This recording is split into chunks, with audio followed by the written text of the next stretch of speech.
Bacteria issue Andhra Pradesh ప్రత్యేక హోదా అంశం మీద కేంద్రం కసరత్తు దాని పరిణామాల గురించి మాట్లాడుతున్నాం. రవి గారు, సరే ప్రత్యేక హోదా ఇప్పటికైతే ప్రభుత్వం అడుగుతోంది లేదా ప్రజల ఆకాంక్ష అనుకోండి, ఇక్కడ వాళ్ళైతే ఇవ్వమని ఇండైరెక్ట్ గా చెప్పారు. కానీ అంతకన్నా గొప్పగా చేస్తా ఉన్న దాంట్లో కూడా గొప్పగా కనిపిస్తోందా? పత్రికలో వచ్చిన దాన్ని బేస్ చేసుకుని మాట్లాడుకుంటే పోలవరం ప్రాజెక్టు పై ఇద్దరిని సంతృప్తి కలిగించేలాగా మధ్య మార్గంగా ఒక నిర్ణయం, లేకపోతే రైల్వే జోన్ తప్పనిసరిగా ఇవ్వాలని నిబంధనలు అనుసరించి రెవెన్యూలో ఇవేమీ కొత్తవి కాదు కదా. ఆల్రెడీ ఇంత ముందు 10 సార్లు 100 సార్లు చెప్పినవే. ఇంకో కొత్తగా దీని మీద ప్రత్యేకంగా నిర్ణయం తీసుకుని చేయడానికి ఏముంది? ఇప్పుడు కొత్త సీసాలో పాతసారా అన్నట్టుగా లేకపోతే లేబుల్ మార్చినట్టుగా కొంత తతంగం జరుగుతుంది. అంటే కొత్త కాంటెక్స్ట్ అంటారు కదా, ఒక కాంటెక్స్ట్ లో ఒక టెక్స్ట్ కు కొత్త అర్థం వస్తుంది.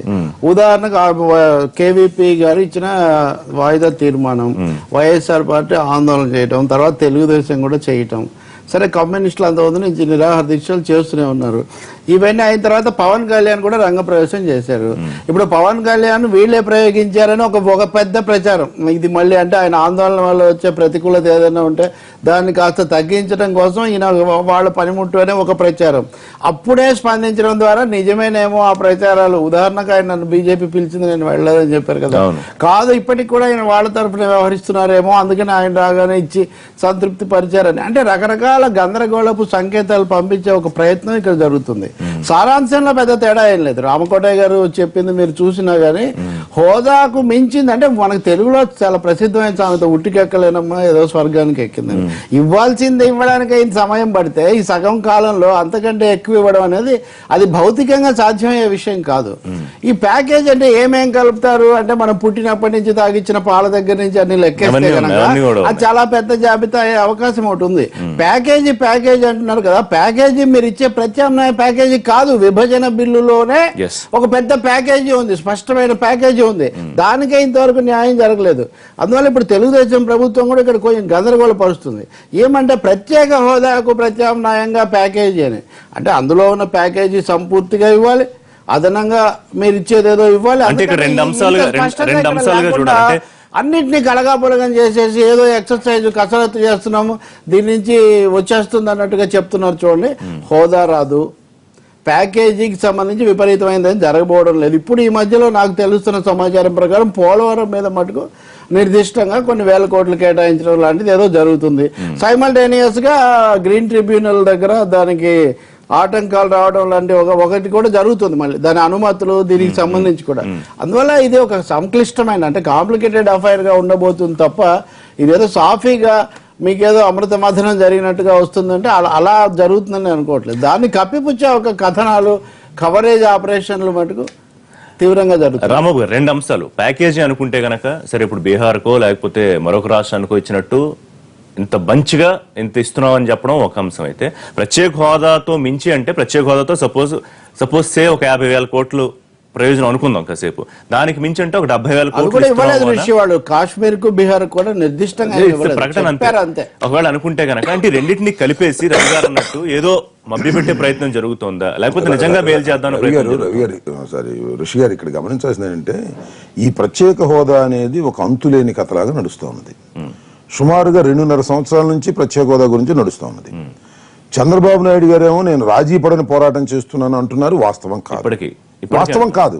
వాస్తవం ఎందుకంటే రాజీ లేని పోరాటం అంటే మొట్టమొదటి అదే మాట మీద ఉంటే రాజీ లేని పోరాటం. ఆయన ఆ మధ్యకాలంలో సంజీవినేమి కాదు, ఇది లేకపోయినా పర్వాలేదు, ప్రత్యేక ప్యాకేజ్ ఇచ్చినా పర్వాలేదు అనే ఒక ఒడంబడిక ఢిల్లీలో జరిగినట్టుగా మనకు అర్థమవుతున్నది. కానీ ప్రత్యేక ప్యాకేజీకి రాష్ట్ర ప్రజలు అంగీకరించడం లేదు.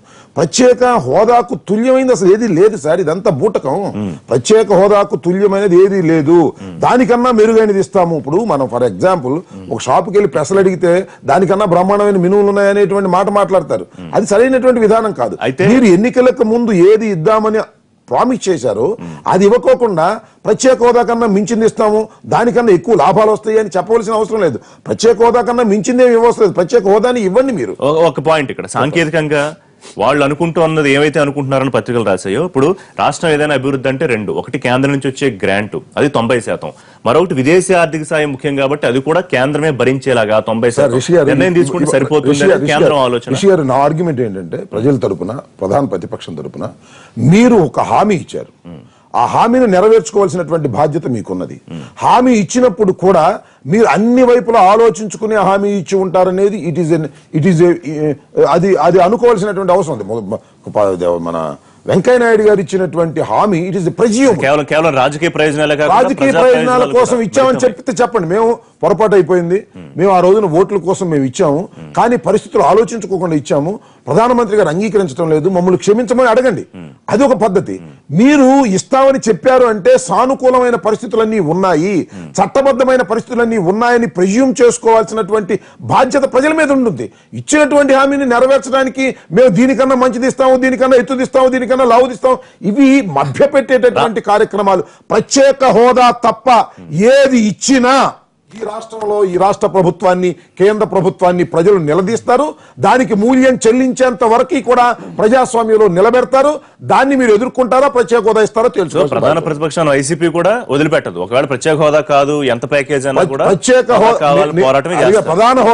ప్రధాన ప్రతిపక్షమే కాదండి, ఏ రాజకీయ పక్షము మభ్యపెట్టేటటువంటి కార్యక్రమం, మోసం చేసేటటువంటి కార్యక్రమం ఇది. ఈ మోసం చేసే కార్యక్రమాన్ని చేయటం కోసమే అనుకూలమైన పరిస్థితుల కోసం వెతుకుతున్నారు. ఈ 2.5 సంవత్సరాలు నాకు తెలిసినంత వరకు మీరు పత్రికలను చూస్తే, నేపథ్యం అంతా ఒకసారి పరిశీలిస్తే, ప్రత్యేక హోదా కాకోకుండా ఒక ప్యాకేజీని అనౌన్స్ చేసి దీన్ని సర్దాలనేటువంటి ప్రయత్నం చేస్తున్నప్పటికీ అనుకూల వాతావరణం రాష్ట్రంలో రావడం లేదు. ఎప్పుడు జగన్మోహన్ రెడ్డి గారో వైఎస్ఆర్ కాంగ్రెస్ పార్టీనో ఉభయ కమ్యూనిస్టులో దీన్ని అడుగుతా ఉన్నారు. దీన్ని అడుక్కోకుండా దీన్ని చల్లబరిస్తే అప్పుడు ఇవ్వచ్చని కాలయాపన చేస్తున్నారు. మధ్యలో మళ్ళీ పవన్ కళ్యాణ్ గారు లేచారు. ఇందులో మీరు ప్రభుత్వాన్ని కూడా భాగస్వామ్యం చేశారా? ఈ అనుకూల వాతావరణం క్రియేట్ చేసే వ్యవహారంలో ఏ ప్రభుత్వాన్ని? తెలుగుదేశం ప్రభుత్వాన్ని. కాకపోతే చంద్రబాబు నాయుడు గారు ఎందుకన్నారండి ప్రత్యేక హోదా లేకపోయినా అదే ప్రత్యేక హోదా సంజీవని ఎందుకన్నారు? ఒక అనుకూలమైన వాతావరణాన్ని క్రియేట్ చేయడం కోసం అన్న తర్వాత ఆ మాట తిరిగి వచ్చి ఆయనకే తగిలిన తర్వాత మళ్ళీ సర్దుకొని లేదు సంజీవిని కాదు నాకు ప్రత్యేక హోదా కావాలని వాళ్ళు మాట్లాడుతున్నారండి. ఏంటి అర్థం? వీళ్ళకి చాలా అసహనంతో ఉన్నారు. ప్రత్యేక హోదానే కావాలి అంటున్నాం, ప్రత్యేక హోదా మేము కావాలని అంటున్నాం. కానీ అందులో ఉన్నటువంటి ప్రధానమైనటువంటి 2 అంశాలు, ఒకటి ట్యాక్స్ బెనిఫిట్స్, ట్యాక్స్ ఇన్సెంటివ్స్, రెండవది వచ్చేప్పటికి ఎక్స్టర్నల్ ఎయిడెడ్ ప్రాజెక్ట్స్ లో మనకి గ్రాంట్ గా 90% వస్తుంది, రాష్ట్ర ప్రభుత్వం 10% భరించాలి. ఈ 2 ప్రధానమైనటువంటి అంశాలను మనం ఇవ్వటం ద్వారా ప్రత్యేక హోదా అనేటువంటి ఒక పేరు మీద, ఉదాహరణ గతంలో చూసాం చాలా మంది నాయకులు, సినిమా వాళ్ళు, మనం గతంలో ఒక పేరు ఉండేది, తర్వాత సినిమాలోకి వచ్చినప్పుడు పేరు మార్చుకున్నారు. అంతకన్నా బ్రహ్మాండమైనటువంటి వెలుగులోకి వస్తారు, సక్సెస్ఫుల్ గా జీవితం గడుపుతుందని మార్చుకున్నారు. ఇప్పుడు ఈవేళ ప్రత్యేక హోదా ఇంకా దానికన్నా మెరుగైనటువంటిది వస్తుందన్నప్పుడు ఆలోచించి మనం చర్చ చేసి దాని మీద నిర్ణయం తీసుకుంటే తప్పు లేదు. అసలు అదే కాదు ఇదే కావాలని చెప్పడంలో ఈవేళ ఒకటి ఋషి గారు, మనము ప్రత్యేక రాష్ట్రం జరిగేప్పుడు కూడా ఎందుకు ఆంధ్రప్రదేశ్ నష్టపోయిందో గమనించాలి. ఆ రోజు 6 కోట్ల మంది ప్రజలు ఉద్యమం చేశారు, అన్ని పార్టీల వాళ్ళు చేశారు, అన్ని వర్గాలు చేశారు, అన్ని వయసు వాళ్ళు చేశారు, కుల మత ప్రాంతాలకు అతీతంగా ఆ రోజు సీమాంధ్ర ప్రజలు చేశారు. మాకు ఈ రాష్ట్ర విభజన వద్దు అని చెప్పారు. అయినా విభజన ఆగిందా? అది ఒక్కొక్కసారి రాజకీయ పరమైనటువంటి నిర్ణయాలతో ముడిపడి ఉన్నటువంటి అంశాల పట్ల ఉద్యమాలు జరిగినా కూడా రాజకీయ నిర్ణయాలే జరుగుతాయనేటువంటిది మన రాష్ట్ర విభజన అంశంగా మనకి తెలిసినటువంటి అంశం. కాబట్టి ఈ రోజు ఆంధ్రప్రదేశ్ ఫర్దర్ నష్టపోకూడదు అంటే మాత్రం తప్పకుండా మనం ఈ రోజు కేంద్రం ఏమిస్తుందో చూడాలి. ముఖ్యమంత్రి గారు మాట్లాడేదానికి మీరు మాట్లాడే లైన్కి నాకు డిఫరెన్స్ కనిపిస్తుంది. ఇప్పుడు రాంబాబు గారు ఏమన్నారు, హోదా కాకుండా మీరు ఏం చేసినా మాకు వద్దయ్యా, మీరు చెప్పిన హోదా మాకు ఇవ్వండి, తర్వాత ఏం చేస్తారో చూద్దాం అనేది ప్రధాన ప్రతిపక్షంగా వారి డిమాండ్. మీరైతే హోదా కాకుండా దానికి పేరు మారితే మారచ్చు కాక, కానీ ఇంకా బహుళ ప్రయోజనాలు ఉంటే గనక ఆలోచించడానికి అవసరం తప్పే ఉంది అంటున్నారు. ముఖ్యమంత్రి గారు ఎట్టి పరిస్థితుల్లోనూ రాజీ పడే ప్రసక్తే లేదని చెప్పారు. ప్రతిపక్ష పార్టీ గురించి ఆంధ్రప్రదేశ్ లో ఒక నాన్ పెర్ఫార్మింగ్ అసెట్ అయిపోయింది ఎన్పీఏ అన్నమాట. ఇంకా త్వరలో వన్ టైం సెటిల్మెంట్ ప్రపోజల్ దిశగా వాళ్ళ యొక్క కార్యక్రమాలు జరుగుతున్నాయి, మనం గమనిస్తాం. వాళ్ళకి లేదు ఇవాళ ప్రజల్లో యాక్సెప్టెన్స్ ఉంటే ఎందుకు ఆ పార్టీ యొక్క నాయకులు, ఎమ్మెల్యేలు అందరూ ఎందుకు వస్తారు? ఇవాళ జగన్మోహన్ రెడ్డి గారు ఆంధ్రప్రదేశ్ రాష్ట్ర అభివృద్ధి మీద దాడి జరుగుతుంది అనేటువంటిది ప్రజలు గమనిస్తా ఉన్నారు. ఇవాళ ఈ అంబటి రాంబాబు గారికి బాగా తెలుసు, ప్రతిరోజు ప్రెస్ మీట్ పెట్టి ఒక స్విస్ ఛాలెంజ్ గురించి రోజు ఒక కార్యక్రమం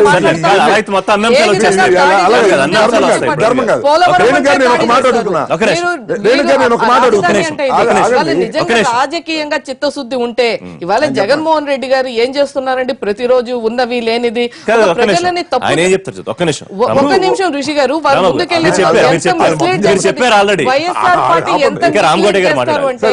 వైఎస్ఆర్ పార్టీ పేరునే మిస్లీడ్ చేసినటువంటి ఘనత ఈ పార్టీది. ఈ రాష్ట్ర ఏదైతే ఇప్పుడు ఒక చిన్న టాక్టిక్స్ ఉంటుంది, టైం అయిపోతున్నప్పుడు కొద్దిగా ఎక్కువ మాట్లాడితే నా టైం కట్ చేయొచ్చు. నేను ఒక మాట చెబుతున్నా, నిజంగా నాన్ పర్ఫార్మెన్స్ సో ఇదైపోతే మా అసెట్ అయిపోతేనో లేకపోతే మాకు ప్రజల్లో లేకపోతేనో 20 మంది మీకు మారిపోతే నేను ఒకే ఒక ప్రశ్న అడుగుతున్నా రేణుక్ గారిని ఏదైనా చంద్రబాబు నాయుడు గారిని కూడా మీకు అంత ప్రజాదరణ ఉంటే వారి చేత రాజీనామా చేయించి గెలిపించుకునే సాహసం ఎక్కడైనా చేయగలిగారా మీరు దీన్ని బట్టి అర్థమవుతుంది అంటే మీకు లేదు ప్రజల్లో అభిమానం లేనటువంటి పరిస్థితిలోకి మీకు వచ్చింది మీకు సన్నిహితంగా ఉన్నటువంటి మొన్నటిదాకా సన్నిహితంగా ఉన్నటువంటి పవన్ కళ్యాణ్ గారే మిమ్మల్ని ప్రశ్నిస్తుంటే సమాధానం చెప్పలేని దీనస్థితిలో ఉండి ఇంకా మీకు బ్రహ్మాండంగా ఉన్నామని చెప్పుకునే పరిస్థితి పవన్ కళ్యాణ్ గారు అయ్యా చంద్రబాబు నాయుడు గారు ఎందుకు భయపడతారు మీరు సిబిఐ అంటే అని అడిగితే దిక్కులేదు మీకు సమాధానం చెప్పుకునే పరిస్థితి లేదు మీకు మీ మిత్రులే మిమ్మల్ని నిలవేసేటటువంటి దౌర్భాగ్యమైన పరిస్థితికి మీరు నెట్టబడి మీరు జగన్మోహన్ రెడ్డి గారినో వైఎస్ఆర్ కాంగ్రెస్ పార్టీలో దూషించడం వల్ల మీకు వచ్చే లాభమే ఉంది పవన్ కళ్యాణ్ మీకు బుద్ధి చెప్పే పరిస్థితికి వస్తున్నాడు మిమ్మల్ని ప్రశ్నిస్తున్నాడు దాకా మీకు ఓట్లేమన్నటువంటి చంద్రబాబు నాయుడు గారు అయ్యా మీరు సిబిఐ చూసి ఎందుకు భయపడతారు ధైర్యంగా మాట్లాడమని మీకు చెప్తున్నటువంటి పరిస్థితి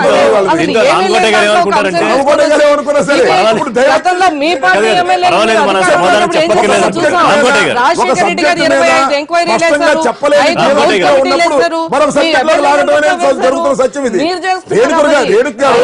ప్రత్యేక హోదా గురించి మాట్లాడేటువంటి సాహసం చేయలేక మమ్మల్ని దూషిస్తే లాభం పవన్ కళ్యాణ్ గారు అడిగిన దానికి సమాధానం చెప్పండి మేము అడిగిన దానికి చెప్పదు పవన్ కళ్యాణ్ మిమ్మల్ని బుధాన్ని ఎత్తుకుని మోసారు కదా ఆయన అడుగుతున్నాడు చంద్రబాబు నాయుడు గారు ఎందుకు సిబిఐ అంటే మీకు అంత భయమా మీరు ఎందుకు నిలదీయలేకపోతున్నారు కేంద్రంలో ఉన్న వాళ్ళు రాక్షసుల వాళ్ళు మనుషులే కదా అని అడుగుతుంటే మీరు సమాధానం చెప్పలేకపోతున్నారు చంద్రబాబు నాయుడు గారికి నిజంగా ధైర్యం ఉంటే పవన్ కళ్యాణ్ గారు చెప్పేది చేసి ఉండేవారు ఏసీబీ కోర్టులోకి రాదు అనే అంశాన్ని కూడా దానిలో చాలా ఉన్నాయి చంద్రబాబు నాయుడు బ్రీఫ్డ్ మీ అనేటువంటి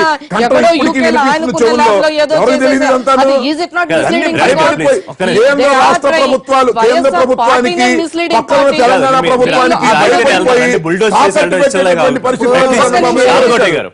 చంద్రబాబు నాయుడు గారు రాష్ట్రాన్ని తెలంగాణకి కేంద్రానికి తాకట్టు పెట్టేటటువంటి పరిస్థితి ఆయన మీద మొదలుపెట్టిన ప్రత్యేక హోదా అంశాన్ని మనమే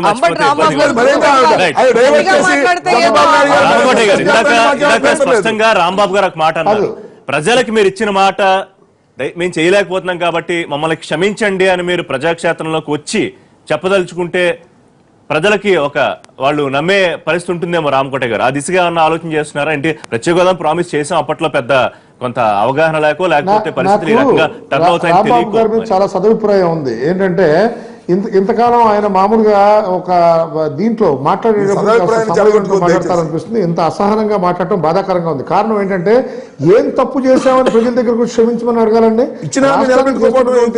మంచి కార్యక్రమాల వల్ల చంద్రబాబు నాయుడు గారికి వెంకయ్య నాయుడు గారు వచ్చి రాష్ట్రంలో ప్రజల దగ్గరకు క్షమించమని అడగాలండి. ఇప్పుడు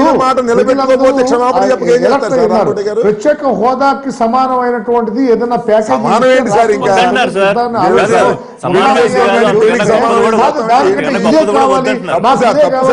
అద్భుతమైన పెట్టే కావాలి. మీరు ఒక ఆలోచన చేయాలి. ఎట్టి పరిస్థితుల్లో ప్రతిపక్షంలో ఉన్నప్పుడు మాట్లాడేటప్పుడు మాట్లాడే మాటలు ప్రతిపక్షంలో మాట్లాడేటప్పుడు బాగుండాలి. వెంకయ్య నాయుడు గారు ఏం తప్పు చేశారని ప్రజల దగ్గర క్షమాపణ అడగాలి. ఏంటి మోసం చేసినటువంటి క్షమాపణ అడగాలండి. ఏమండి ఇప్పుడు వైఎస్ రాజశేఖర రెడ్డి గారు వాస్తవం చెప్తున్నాను ఒక విషయం దయవుంచి అర్థం చేసుకోండి. రాంబాబు గారు మాట్లాడటం మీకే కాదు మాకు కూడా వచ్చు. సమయం మాట్లాడే విధానంలో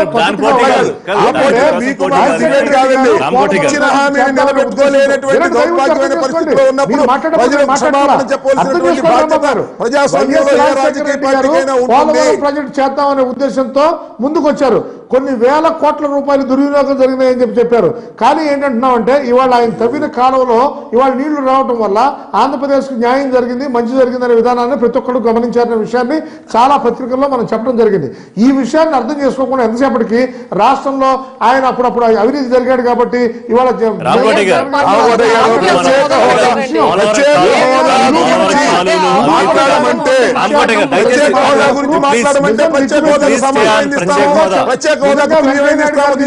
సహాయాన్ని నిజంగా వెంకయ్య నాయుడు గారు ఆంధ్రప్రదేశ్ కాదు, రామకోటి గారు, మీరు వినాలి ఒకసారి. రాష్ట్రంలో రామకోటి గారు, దయచేసి నా మాట వినాలి ఒకసారి. రామకోటి గారు, ప్రతి విషయంలో వెంకయ్య నాయుడు గారు రామకోటి గారు, నిరంతరం ఆంధ్రదేశం గురించి ఆలోచన తప్పకుండా నిరంతరం అలాగే నిరంతరం ఒక నిమిషం. ప్రత్యేక హోదా లేకుండా నిరంతరం ఆలోచించే లాభమండి. రామకోటి గారు, ప్లీజ్. రోజు ఆలోచించి రోజు ఆడి ఏది లాభం? ఇవాళ రైల్వే జోన్ గురించి దానికి లేదు. రైల్వే జోన్ కానీ, రైల్వే జోన్ లేదు, పోలవరం లేదు, రెవెన్యూ రోడ్ కానీ, రెవెన్యూ రోడ్ లేదు, హోదా లేదు, రోజు ఆలోచించే ఉపయోగం. ఇన్వెస్ట్ చేసిన బాధ్యత రోజు ఆలోచించే మేము ఉపయోగం. చేశాం. ఇవన్నీ ప్రభుత్వంలో ఏదైనా పని రామకోటి గారు, జరగాలంటే చెప్పండి. ఒక్క రాష్ట్రానికి సంబంధించిన పని ఢిల్లీలో జరగాలంటే మనకు సంబంధించిన విషయం ఉండాలి. మీ యొక్క ఇవన్నీ కాదు సార్, అడిగిన 3 పాయింట్లు చెప్పండి సార్ మాకు. ఓన్లీ ప్రత్యేక హోదా, పోలవరం, రైల్వే జోన్, మీరు చేస్తున్నటువంటి పార్టిసిపేషన్ ఇది ఏముంది? మీ పార్టిసిపేషన్ ఏమీ లేకపోగా ఊరినే ఇక్కడ ఉండి గారెలు వండినప్పుడు ఇంతగా చిల్లు మొదట్లో పెట్టాలని చేయి పొగిడారుగా. పెట్టినట్టుగా మీరు రోజు చూస్తున్నారు మాట్లాడుతున్నారు. తప్పితే మీరు రైట్, ఎట్టి రామకోటి గారు, ఒక్క పరిస్థితుల్లో నిమిషం. సహాయం చేయడానికి కానీ రాష్ట్రంలో ప్రతిపక్షంగా మీరు చేసే పని కానీ మీరు చేయట్లా. రామకోటి చంద్రబాబు గారు, నాయుడు గారి మీద మీకు ఏమైనా ఉందనుకుంటే వాళ్ళ పని చేయడం మా పాత్ర కాదు సార్. వెంకయ్య నాయుడు మాట్లాడే బీజేపీ పార్టీకి, తెలుగుదేశం పార్టీకి అనే పద్ధతి ఫాలో అయితే కష్టం. రామకోటి మోడల్ గారు, హౌస్ కట్టి చూపించారు వాళ్ళు వెంకటాచలం. Sorry, రామకోటి గారు. ఈ విధంగా రాష్ట్రంలో ప్రతి ఇల్లు ఇలా ఉండాలి, రవి గారు. ప్రతి రాష్ట్రం ఇలా ఉండాలి, స్వచ్ఛ రామకోటి భారత్ గారు, ఇలా ఒక్క ఉండాలి. నిమిషం. ప్రతి విషయం గురించి నేను కాదు, ఇదే ప్రసంగానికి టైం ఇవ్వలేదు. ఈ విధంగా మీరు మాట్లాడకూడదు. ఇప్పుడు ఇందాకేమో మోడీ గారు ఫస్ట్ టైం వారు ప్రతిపక్షాలను పొగిడారు, ఇప్పుడేమో ప్రతిపక్షాలు సరిగ్గా చేయడం లేదన్నారు. మరి వైరుధ్యం ఏంటో నాకైతే అర్థం కాలేదు. అరగంటలోనే. ఇప్పుడు ప్రత్యేక హోదాకు సంబంధించిన కథనాలు వాళ్ళ ఇన్పుట్స్ ఏంటో వాళ్ళు నేను రేణుక గారిని అడిగినట్టే రామకోటయ్య గారిని కూడా అడుగుతాను. మీ ఇన్పుట్స్ ఏంటి, మీరు నిర్దిష్టంగా ఏం చేయదలుచుకున్నారు అది చెప్పడానికి అయితే వాళ్ళు సిద్ధంగా లేరు. రాజీ పడే ప్రసక్తి లేదని చంద్రబాబు గారు అంటున్నారు గారు. కానీ ఆయన రేణుక గారికి చెప్పింది ఏంటంటే అవసరం అయితే రాజీ పడతాము, హోదా కంటే పెద్దది వచ్చినా మేము తీసుకుంటామని. వచ్చే అవకాశమే లేదు, ఉన్నదానికంటే పెద్దది ఎట్లా వస్తుంది? అసలు ఇప్పటిదాకా రానిది కొత్తగా ఏం మారిందని జరగబోతుంది. అంటే ఇప్పుడు ప్రభుత్వం రాజీ పడదు, ప్రతిపక్షం రాజీ పడదు, వీళ్ళిద్దరూ ఒకరితో ఒకరు రాజీ పడరు, బీజేపీ కూడా రాజీ పడదు, ఇవ్వకూడదు అనే దాని మీద ప్రజలు కూడా రాజీ పడరు. ఒకటైతే చెప్పాలి, ఎవరు రాజీ పడినప్పుడు రాష్ట్రానికి రావాల్సిన న్యాయం అనేది ఎందుకు జరగడం లేదు, ఇప్పుడు ఏం జరగబోతుంది అనేది కూడా చెప్పడానికి వీళ్ళు సిద్ధంగా లేరు. అనుకూల మీడియా అంటారా, ప్రతికూల మీడియా అంటారా, రకరకాల గందరగోళాలకు గురి చేస్తున్నారు. అర్థమైనంతలో మటుకు వీళ్ళు హోదా ఇవ్వబోవడం లేదు. రామకోటయ్య గారిని ఖండించమనండి, హోదా ఇస్తున్నారా, ఇవ్వడం లేదా? వెంకయ్య నాయుడు గారు గొప్పదనం, వెంకయ్య నాయుడు గారు క్షమాపణ కాకపోయినా ఒక సారీ అన్న చెప్పనవసరం లేదా? అదే వారు అనేది నేను చెప్తాను. ఆయన అదే పనిగా తప్పనిసరిగా ప్రత్యేక హోదా ఇవ్వకపోతే కేంద్ర ప్రభుత్వం వెంకయ్య నాయుడు క్షమాపణ రాష్ట్ర ప్రజలకు చెప్పి నేను అడిగాను, సారీ చెప్తే కూడా ప్రజలే వైఎస్ఆర్ 2009 కూడా నెరవేర్చిన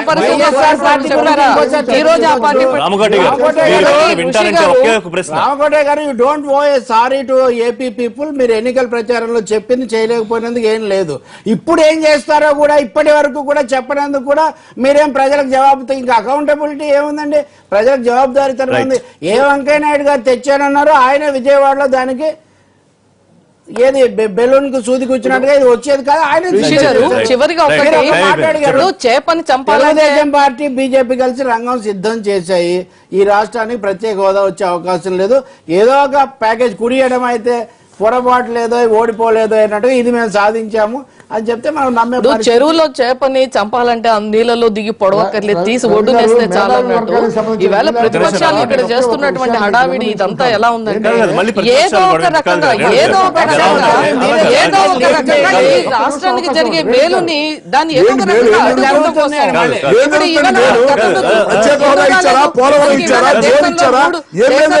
రాష్ట్రాలకే ఈ రాష్ట్రానికి ఏం మేలు జరుగుతుంది? ప్రత్యేక హోదా ఇచ్చారా, రైల్వే జోన్ ఇచ్చారా, తిరుగుతుంటే ఏ ఒక్క మేలు ఈ రాష్ట్రానికి జరగలేదు. రామకోటయ్య గారు మాత్రం మేలు జరుగుతుంది, కేసులు పెట్టకుండా లోపలేయకుండా మేలు జరుగుతుంది. రామకోటయ్య గారు బ్యాంకుల్లో డబ్బులు ఎగ్గొట్టినా కూడా ఆయన మీద అరెస్ట్ కాకుండా మేలు జరుగుతుంది. ఇది జరిగేది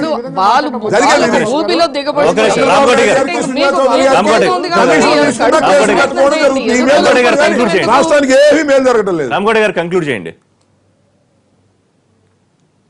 ఏమండి వాస్తవంగా ఒక విషయం చెబుతానండి, రైల్వే జోన్ విషయంలో పరిపూర్ణ ఆలోచన కాదు జోన్లు పోలవరం టైం లేదు హోదా మీద కన్క్లూడ్ చేయండి రామకోట గారు, హోదా మీద కన్క్లూడ్ చేయండి.